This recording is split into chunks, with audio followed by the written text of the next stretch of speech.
ఒకప్పుడు ఒక చిన్న గ్రామం ఉండేది. ఆ గ్రామం పక్కనే పెద్ద అడవి ఉండేది. ఆ గ్రామంలో రాము అనే చిన్న బాలుడు ఉండేవాడు. అతనికి జంతువులంటే చాలా ఇష్టం. ప్రతిరోజు అడవికి వెళ్ళి పక్షులకు ధాన్యం వేస్తాడు, జింకలకు నీరు పోస్తాడు. ఒకరోజు గ్రామం అంతా భయపడిపోయింది. అడవిలో సింహం వచ్చిందట అని వార్త విని అందరూ ఇక అడవికి దగ్గరగా వెళ్ళకూడదు అని నిర్ణయించుకున్నారు. కానీ రాము మాత్రం ఆ సింహం కూడా ఆకలితో ఉండి వచ్చిందేమో అని అనుకున్నాడు. ఆ రాత్రి రాము కొంత ఆహారం తీసుకొని అడవిలోకి వెళ్ళాడు.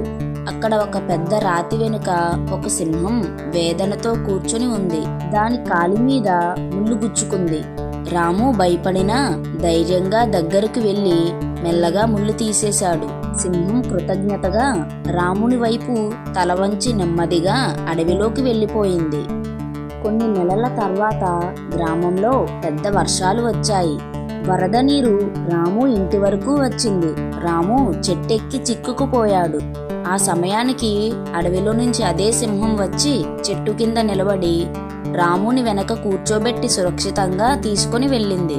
ఆ రోజు గ్రామస్తులందరికీ ఒక విషయం అర్థమైంది.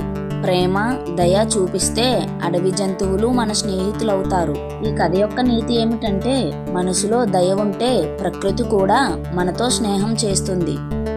ఇలాంటి మరెన్నో కథల కోసం please like, share and subscribe కుట్టి టాక్స్.